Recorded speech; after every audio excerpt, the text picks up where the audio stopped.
नमस्कार सबको। आज के व्याख्यान में आप सबका स्वागत है। प्रस्तुत वीडियो में हम ध्वन्यालोक के प्रथम उद्योग का अध्ययन करने जा रहे हैं।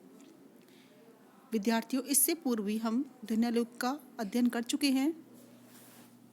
उससे आगे वाले कारिकाओं का अध्ययन प्रस्तुत वीडियो में किया जाएगा।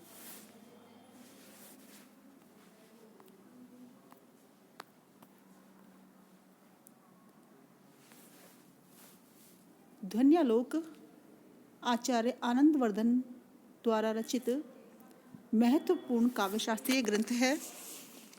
काव्यशास्त्रीय ग्रंथ वे होते हैं जिनमें काव्य के अंगों का संपूर्ण चित्रण किया जाता है। काव्य के स्वरूप, काव्य के अवयव संस्थान, काव्य की आत्मा, काव्य के गुण, काव्य के धर्मों का चित्रण जहाँ पर किया जाता है वे ग्रंथ काव्यशास्त्रीय ग्रंथ कहलाते हैं। आप सभी जानते हैं कि अनेक आचार्य विद्वान हुए हैं जिन्होंने अपने अपने मतानुसार काव्य की आत्मा के रूप में विचार व्यक्त किए हैं।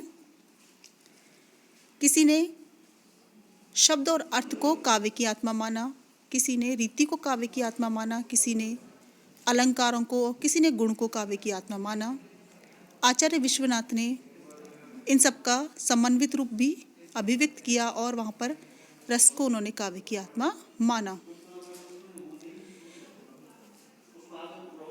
आपको जानना आवश्यक है कि आचार्य आनंदवर्धन ने ध्वनि को काव्य की आत्मा माना।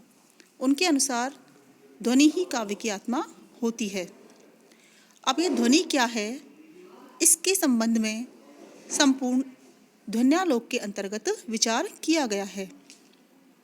जैसा कि नाम से ही स्पष्ट है, ध्वनि का आलोक, ध्वनि का प्रकाश, यानी ध्वन्यालोक में आचार्य आनंदवर्धन ने ध्वनि पर प्रकाश डाला है। आचार्य आनंदवर्धन के ध्वन्यालोक पर लोचन टीका लिखी गई है। आचार्य अभिनव गुप्त ने लोचन टीका लिखी है। जिस तरह से प्रकाश को देखने के लिए आंखों की आवश्यकता होती है, इसी प्रकार से आचार्य आनंदवर्धन विरचित ध्वन्यालोक को समझने के लिए लोचन टीका की आवश्यकता है।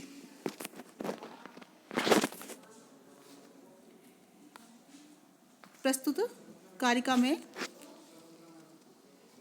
प्रतीयमान अर्थ को अभिव्यक्त करते हुए आचार्य आनंदवर्धन लिखते हैं, प्रतीयमानं पुनः रण्यत एव वस्तु अस्ति वाणीषु महाकवीनां यत् तत् प्रसिद्ध अवयव व्यतिरिक्तं विभाति लावण्यमेव अंगनासु।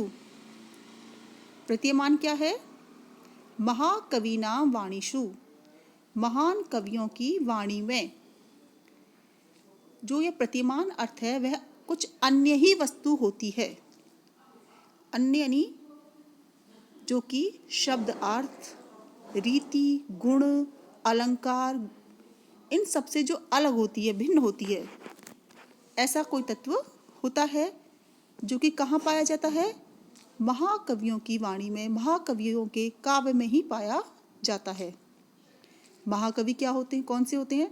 जो कि रस चवन्ना में या फिर ध्वनि को अभिव्यक्त करने में, प्रतिमान अर्थ को अभिव्यक्त करने में जो निपुण होते हैं, जिनको के काव्य को पढ़ने से आनंद की प्राप्ति होती है, ऐसे कवि महाकवि की श्रेणी में पाए जाते हैं। आचार्य आनंदवर्धन के अनुसार महाकवियों की वाणी में ही यह प्रतीयमान अर्थ पाया जाता है। तृतीय कारिका में आचार्य आनंदवर्धन ने ध्वनि के दो भेद बताए थे, वाच्यार्थ और प्रतीयमान अर्थ। वाच्यार्थ को उन्होंने विशेष विस्तृत वर्णन नहीं किया, क्योंकि वाच्यार्थ तो सर्वत्र पाया ही जाता है और उनसे पूर्ववर्ती अनेक विद्वानों ने वाच्यार्थ पर प्रकाश डाला है। इसलिए यहाँ पर प्रतीयमान अर्थ को स्पष्ट किया जा रहा है कि प्रतीयमान अर्थ क्या होता है। महाकवि की वाणियों में स्थित यह प्रतीयमान अर्थ अन्य ही वस्तु हुआ करता है, यानी जो स्पष्ट दिखाई देने वाले शब्द अर्थ आदि जो हैं, इन वस्तुओं से यह प्रतीयमान अर्थ अलग होता है, भिन्न होता है। तो उसको कैसे जानेंगे? इसके लिए आगे वाली पंक्ति लिखते हैं, यत तत् प्रसिद्ध अवयव व्यतिरिक्तम विभाति लावण्यम इव अंगनासु। कैसा होता है वो? यत जो कि, तत् प्रसिद्ध अवयव उन प्रसिद्ध अवयवों से, व्यतिरिक्तम अलग होता है। और किस तरह से सुशोभित होता है? विभाति, विभाति नहीं सुशोभित होता है। किस तरह से काव्य में सुशोभित होता है? लावण्यम इव अंगनासु, अंगना का उदाहरण यहाँ पर दिया है। जिस तरह से सुंदर स्त्रियों में लावण्य, तो लावण्य को वाणी के द्वारा अभिव्यक्त करना संभव नहीं है, इसी तरह से काव्य में ध्वनि को वाणी के द्वारा अभिव्यक्त नहीं किया जा सकता। लेकिन जो लावण्य होता है वह सौंदर्य के जितने भी अंग हैं उन सबसे कुछ अलग होता है और वह सौंदर्य को बढ़ाने वाला होता है। तो प्रतीयमानम पुनरन्यदेव वाच्यात् वस्तु अस्ति वाणीषु महाकविनाम। महाकवियों की वाणी में स्थित यह प्रतीयमान अर्थ वाच्यार्थ से कुछ अलग ही होता है। यत तत् सहृदय प्रसिद्धेभ्यो अलंकृतेभ्यः प्रतीतेभ्यो वा अवयवेभ्यः व्यतिरिक्तत्वेन प्रकाशते लावण्य इव अंगनासु। जो कि उन सहृदय यानी सहृदय विद्वानों, प्रसिद्ध जो सहृदय हैं, विद्वान हैं, उनके द्वारा अलंकृतेभ्य, अलंकृत और प्रतीत होने वाले जो भी अवयव संस्थान हैं, जैसे शब्दार्थ हैं, गुण हैं, रीति है, अलंकार है, इन सबसे व्यतिरिक्तत्वेन बिल्कुल भिन्न प्रकाशते, भिन्न रूप से प्रकाशित हुआ करता है। किस तरह से? लावण्यम इव अंगनासु, सुंदर स्त्रियों में लावण्य की भांति।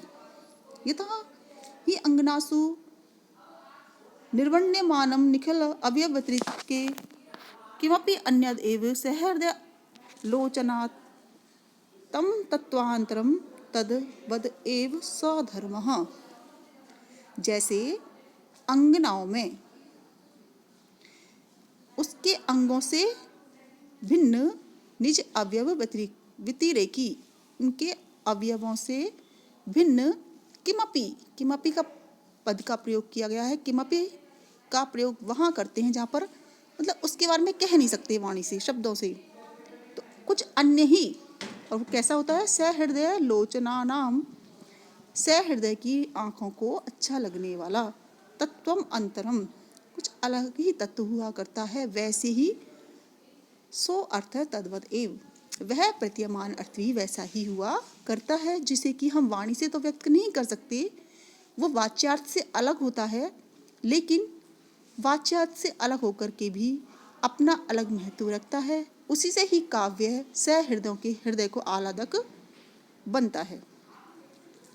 तो महाकविनां वाणीषु तत्प्रतीयमानं पुनः अन्यद एव वस्तु अस्ति। महाकवियों की वाणियों में, रचनाओं में, काव्यों में वह प्रतीयमान अर्थ पुनः कुछ और ही वस्तु है, जो कि यत प्रसिद्ध अवयव व्यतिरिक्तम अंगनासु लावण्यम एव विभाति, जो कि प्राचीन आचार्यों द्वारा प्रसिद्ध काव्य अवयवों, गुण, अलंकार आदि से भिन्न है और उसी प्रकार शोभायमान है जिस प्रकार अंगनाओं में लावण्य शोभायमान होता है। तो इस प्रकार से आपको यहाँ पर प्रस्तुत कारिका में प्रतीयमान अर्थ का हमने यहाँ पर अध्ययन किया। प्रतीयमान अर्थ ही ध्वनि को अभिव्यक्त करता है, जिसका अध्ययन हम आगे करेंगे। धन्यवाद।